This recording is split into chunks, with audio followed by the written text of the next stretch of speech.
Hello, beautiful humans, and welcome to Say It to Your Soul, the podcast. This is the place where I am daring to share my unfiltered experiences and lessons in personal growth, well-being, and behavior change in the hopes that together you and I can fulfill our potential. This podcast is all about connecting with your inner self and learning from others, getting curious about what is possible in this life, and taking courageous action. I hope you enjoy this one.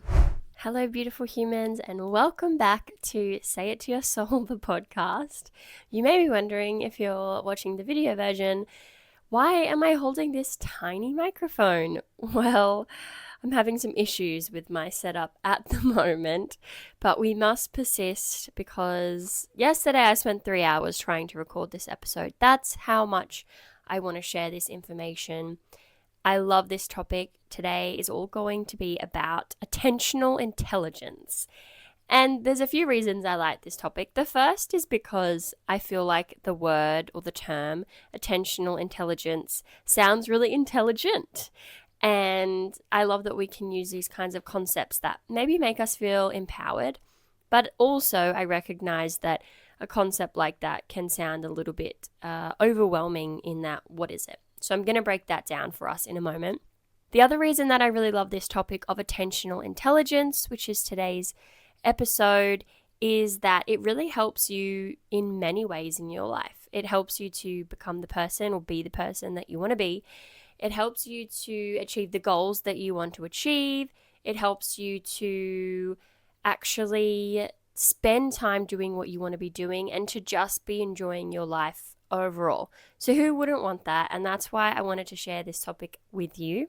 I have recently learned about this as a concept from the course that I'm doing, the Neuroscience of Leadership by a company called Neurocapability, and I'm really loving the information that I'm learning about. Funnily enough, even though I didn't know it, the topic of attentional intelligence is really something that I've been building for myself as a skill and also learning about it over the last few years. So in terms of what attentional intelligence actually is, let's break that down. To give you a bit of a definition of attentional intelligence, it is a skill that when you develop it, allows you to notice where your attention is at any moment. And crucially, the next part is that you're able to then direct your focus to where you want it to be. You're able to put your attention on what you actually want it to be on. Because how many times do we notice during the day that what we're focusing on isn't actually the thing that is important to us? So for example, I could be doing my work. I'm looking over there because my desk is there. I could be doing my work and all of a sudden I get a little bit distracted down an email rabbit hole that actually is not where I want to spend my time. Or it could be that I'm trying to work on my podcast and I end up being on my phone. So there are so many different things that take our attention, and it really is like our attention really is a hot commodity. It is something that we have to protect these days because there are so many things vying for our attention. If you think about social media, if you think about podcasts, to be fair, I'm also vying for your attention. If we think about, Netflix, YouTube, the news, other people in our lives, our work, our family, like there are just so many things that are vying for our attention. And so being able to actually notice where your attention is and then direct it to what you want to be on is a skill. And this, I have to credit to this concept to Linda Ray, who is actually running the course that I'm doing. And she came up with this term. She coined this term attentional intelligence, I believe. And basically what she says is that, we talk a lot about concepts such as emotional intelligence and social intelligence, being able to notice our interactions with other people, being able to notice our emotions and build our emotional awareness. But she says, and I 100% agree with her, that the concept of attentional intelligence is also really key because we need to be able to understand and notice at any moment what we're paying attention to, because there are so many things that are literally grabbing at our attention these days. So I want to give you a few different strategies that you can implement. Firstly, just the awareness of, what is this as a topic, but also a few strategies that you can implement today in order to make your attention work for you. Because the cool thing is that even though there are so many things vying for our attention every moment of the day, we actually have control. We actually can direct, we can be the director, we can be the driver of our lives and decide what we want our attention to be on. It's easier said than done, but if we are able to learn some strategies to minimize all those things trying to take our attention, then we can actually make our attention work for us. We can focus on the opportunities instead of the problems. We can focus on the things that are good happening in our day rather than the things that suck.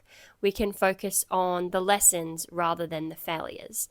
So that's really what we're aiming to do, or what I'm aiming to do in terms of talking about this topic.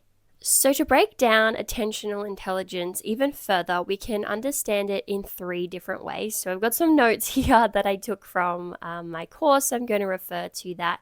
And this is, again, credit to Linda Ray, who came up with this kind of framework.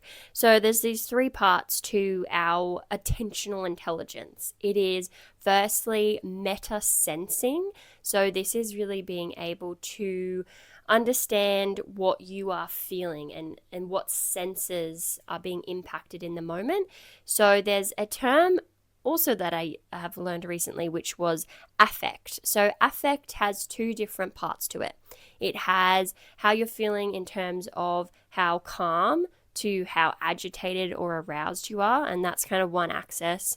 And then the other axis is how pleasant or how unpleasant you're feeling. And so at any moment, we are some kind of combination of this thing called affect, and that's how we're feeling about what we're experiencing in the moment. One of the aspects of our attention is being able to notice what is our affect. How pleasant or unpleasant are we feeling, and how alert, how awake, how agitated or aroused are we feeling, and how calm are we feeling. So there's the different kind of variations that we might experience. The next one is meta-cognition. So we had meta-sensing, the next one is meta-cognition. This one is really being able to observe the kinds of thinking patterns that you're having happen. So it's probably similar to, and a way that you could increase this is meditation. So meditation where you are just practicing mindfulness and you are noticing what thoughts are coming up as you are practicing stillness and catching that thought and then letting it go.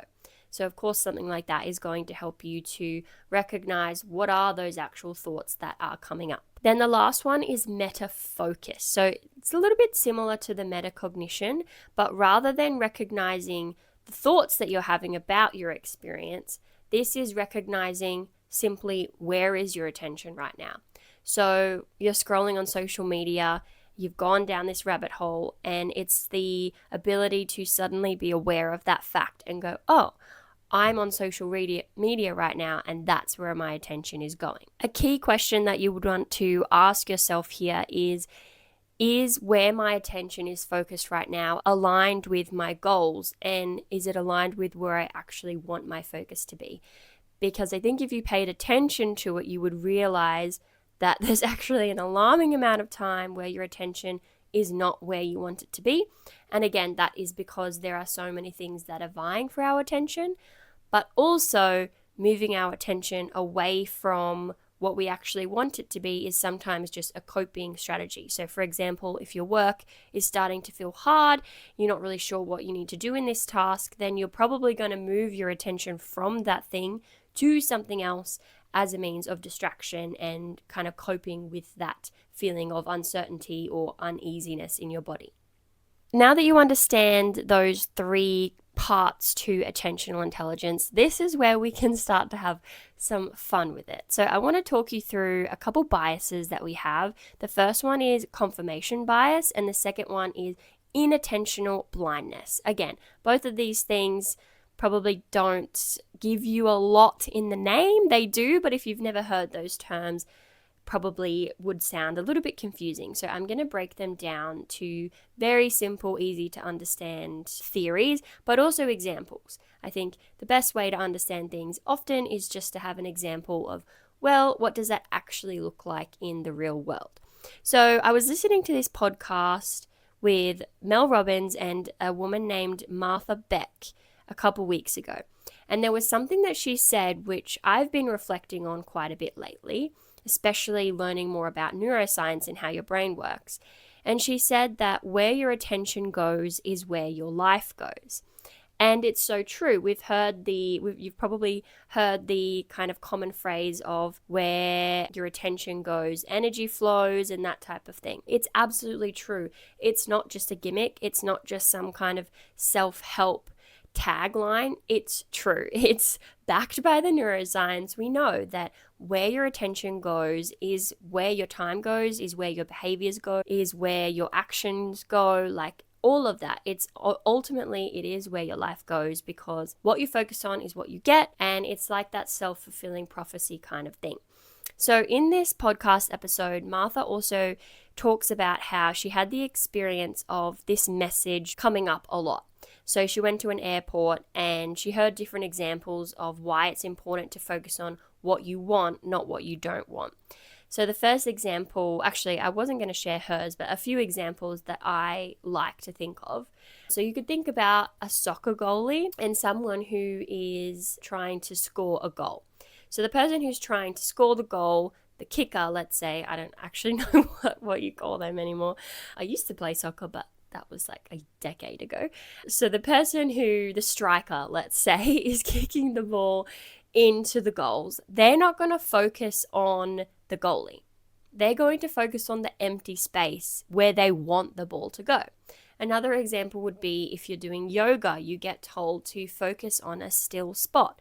Don't focus on something that's moving, or don't look around the room, because most likely then you're going to fall over, you're going to be moving.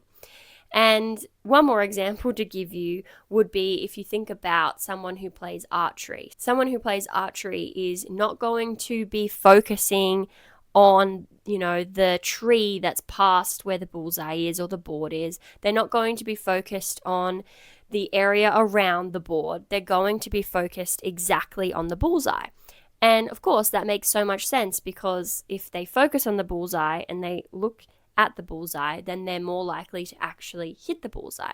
We can apply this same kind of concept in terms of our thinking, in terms of our behaviors. It's not just a physical thing, it's actually an energetic thing. It's actually something that's going to have an impact on our brain and have an impact on then how our life evolves. So this is where the confirmation bias also comes into play. So basically, the confirmation bias is where we seek and interpret and also remember information that confirms the beliefs and the thoughts and the thinking patterns that we already have.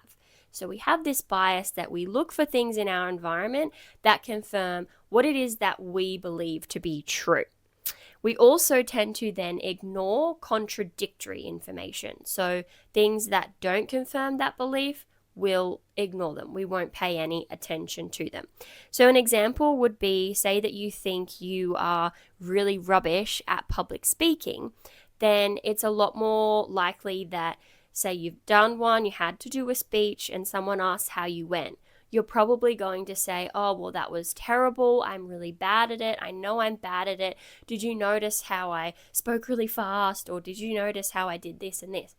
And they're probably going to focus on all the ways that they're bad at public speaking, which confirms the belief that they had, rather than any of the ways that actually contradicts that and shows that they're not so bad at public speaking. I run a course in my job on presenting confidently, and most people coming to a workshop like that do not feel very confident about public speaking. And I've seen this time and again where you ask them, how did you think that went?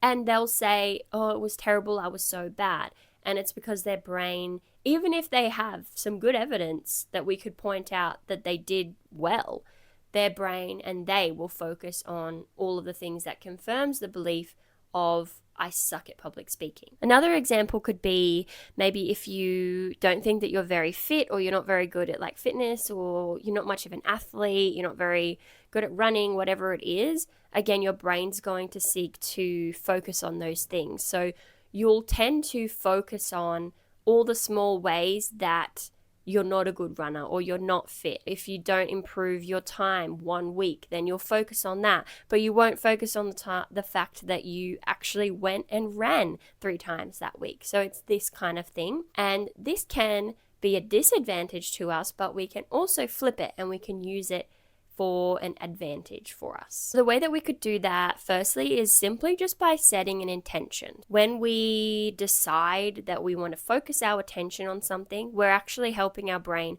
to do that. I have started writing an intention in my journal every day, and I've definitely noticed that when I set an intention of how I want to go, more often than not, my day actually goes that way.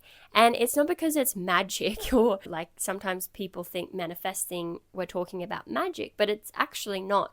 It's the fact that when you tell your brain to focus on something, we have an attentional filter. We literally have a filter in our brain that will filter out what's not important to what is important. And I think the thing that people miss is that you can tell your brain what is important. One way we can do that is by actually writing or setting an intention. So you might like to do it in the Notes app on your phone. You might like to write it down. I find writing it down to be quite powerful. And what's going to happen is that this is a confirmation bias. So your brain's then going to go and try and find the things in your day that make that seem as if it were true. For example, I have written an intention before that I was going to, and this is a bit like manifestation, that I was going to make a new really great connection in one day. And then I ended up going to line dancing and meeting people from my work and having a great time and a great chat with them. And that probably wouldn't have happened if I didn't set the intention, because my focus would have not been on making that happen. But because I put my attention on that happening, then when I saw those people I knew from work, I noticed them. And then I noticed when they were near me. And then I struck up a conversation because I actually paid attention to my surroundings and XYZ. And I decided to go there because I knew that that was where I should take my attention if I wanted to meet people, would be to go outside of my house. So that's one way that you can do it. But the other way that I would really recommend is also to set up questions for yourself. So for example, you could, again, in your journal, you could have a bit of a prompt or a question, which is, I am looking forward to X today, or what are you looking forward to today, as a question. And that, again, is going to set up your brain to actually actively look for those things throughout your day because of our attentional filter. So that's a few things you can do. Now, I want to give you another example, which I think is really funny. You've probably heard it before, but it's the idea that, say you decided that you wanted to buy a red car. It is quite often the case for people that then you start to see red cars everywhere. And that is your brain going to work for you. It's like, oh, you said that you want this thing, or that this thing is important. So now I'm going to show you where this thing is everywhere around you. But if you didn't have your attention on it, then you wouldn't see it. And the part of our brain that actually is doing this is called the reticular activating system, or the RAS. And basically what's happening is it's filtering out information that isn't important, and it's focusing and filtering in the information that is. So something as simple, and try this, if you think about a particular colored car for the rest of the week, I bet that you'll suddenly see it everywhere. Or a particular model of a car, you'll probably now see it everywhere. And it's not that they weren't there before or that they suddenly are. They always have been. It's just that you didn't notice them. And so all of a sudden it feels like there's all these things there, but they weren't not there. It's just you didn't see them. And the same thing happens with opportunities. When you are focusing on the problems, when you're focusing on the limitations, then you're not opening your eyes literally and metaphorically to all the opportunities. But when you do decide to look for them, you'll start to notice more of those opportunities around you. So the other concept that this leads us to now, which is very similar to what we've been talking about, is inattentional blindness. And basically, this is another really interesting one where it's similar to the confirmation bias, but inattentional blindness is where you fail to notice something that is right in front of you because your attention is focused elsewhere. And it also explains why sometimes we just miss super obvious things that are in our environment. And it's because we are really concentrating on some other task or something else that's right in front of us. And there's a great video that you can search up. I'm actually going to put the link in the show notes. It's called The Monkey Business Illusion. And I won't give away the second part, but I'll give away the first part. So if you want to go and watch it and then come back to listen to this, I will give you that moment now, but otherwise I'm going to give you a bit of a spoiler. So basically in this video, what happens is there's two groups of people that are passing around a basketball, and you have to focus on, I think, the people in the white t-shirts passing around a basketball, and just notice how many times do they pass the basketball. So you're busy watching this, and there's all these people moving around, and there's white t-shirt people and black t-shirt people, and you have to focus on how many times the ball's getting passed. And then towards the end of the video, they say, did you notice the gorilla, the literal person dressed in a gorilla costume that walked right through the middle of those people passing a basketball? Did you notice it? And this was done in 1999. And what they found in this study was that 50% of people didn't notice the gorilla, which is so funny. And also, it proves this theory of inattentional blindness, that sometimes when we are so narrowed in on something, we actually miss some huge thing around us because we are just so focused on what's right in front of us.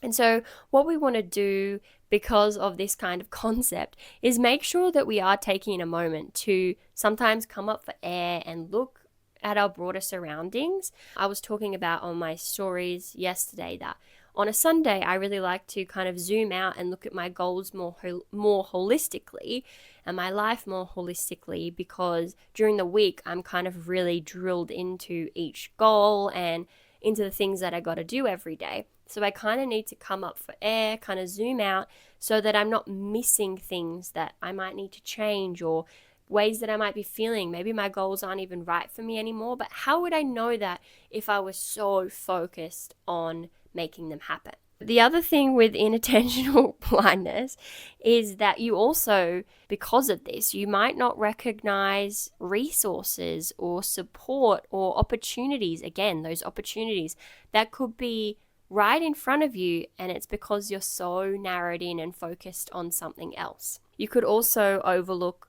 small wins. So you might miss the small wins if you're so focused on the big outcomes, and you might get stuck again on the restrictions and on the negative sort of limitations and problems, rather than seeking out and seeing the opportunities that could be in front of you. So what do we need to do to overcome this concept and this bias of inattentional blindness? So the first thing is to actually decide what you want to focus on. What that means and how we could use that in our day-to-day is that focus on the good things, focus on the opportunities.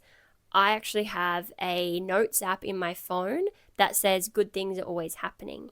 And so what that kind of helps me to do is when good things happen in my day, I write it into this notes app. And that reinforces to me good things are always happening, because I'm seeing them happen, because I'm deciding to put my attention on those things. But also what it does is it builds up this list of evidence that I can come back to when I'm having a shitty day and go, oh yeah, remember that good things are always happening? You could have one that says opportunities are always around me, or money's always coming in, like whatever it is. But what these things do is build up evidence and beliefs of a positive nature. And why wouldn't you want to live with that kind of mindset? Because you see more opportunities, then you get more opportunities, and then you believe in more opportunities. So then it's just a whole kind of reinforcing circle of good stuff. That's one thing that you can do. I did mention practicing mindfulness. So it doesn't have to be meditation. It could be all sorts of mindfulness. It could just be going for a walk without your phone and noticing all the different trees and birds and things around you. It's basically just practicing increasing your awareness of more surroundings than just having a narrow focus. And it's crazy the things that you'll notice. Like, I didn't know we had chickens living in our neighbors that kind of back onto where I live until I practiced 2 minutes of mindfulness looking, like just practice looking outside or looking around you and noticing things for 2 minutes. And I did that, and all of a sudden I realized that we had chickens next door, and I would have never known if I didn't do this mindfulness. So that's something you can do. You can again use questions. So use questions to direct you to what's helpful to focus on. At the end of every day, I answer 4 questions, which is, what was my highlight of the day? What was I proud of myself for? What was my challenge? And what was my lesson? And so for me, what that reinforces every day is that there was a good thing that happened in every single day. I'm proud of myself, and it builds that self-belief, self-efficacy. It also recognizes that there's challenges, but it focuses on what's the lesson out of that rather than just that there was a problem. So that's something you could try. And then you could also think about this in terms of your habits too. It will actually become a habit for you to notice good things when you do it more, because that's how our brain works. What pathways in our brain fire more often are the ones that wire together. And so if you are directing your attention to certain things in your life, then it's going to become more and more frequent that you just do that without even realizing. And that's how you change your mindset. It's not overnight. It's actually bit by bit redirecting your attention and redirecting what you're noticing and practicing mindfulness and practicing emotional intelligence and these kinds of things. The other thing I wanted to mention is that with your attentional filter, we talked a bit about how it filters out information that's important or not important, and it filters in the information that is important. But if you were to constantly be in the sympathetic state, which means that you're in fight, flight, or freeze mode, then your attentional filter will naturally prioritize things that are dangerous in your environment and also any negative stimuli, because it wants to keep you safe. If you are more stressed, if you're more in a threat response, if you're more anxious, your attentional filter is probably going to look for more things to be anxious about, to recognize as danger, because you're already stressed and threatened, so you can't allow for anything worse to happen. So you're on high alert, looking for all the bad things. It's important then to think about too, if you're in fight, flight, or freeze mode all the time, how can you move more into your parasympathetic state? Because that's going to allow you to focus more on things that are uplifting, that are positive, that are going to allow you to grow. Because if you're in the threat mode, if you're in survival mode, growth isn't really what you are going to be focusing on. You're going to be focusing on certainty and safety, not growth, not new opportunities, not risk. But those are ultimately the things that help us to move forward in life. I wrote down a few other ways, science-backed ways that you could activate your parasympathetic state. So one way is to do breathing exercises. If you Google double inhale breathing or cyclic breathing from Andrew Huberman, in a Stanford medicine study that he did with some other people at Stanford Medicine, they found that out of different mindfulness exercises, they found the cyclic breathing to be the most effective, and that it reduces anxiety, it boosts your mood, and all sorts of amazing things.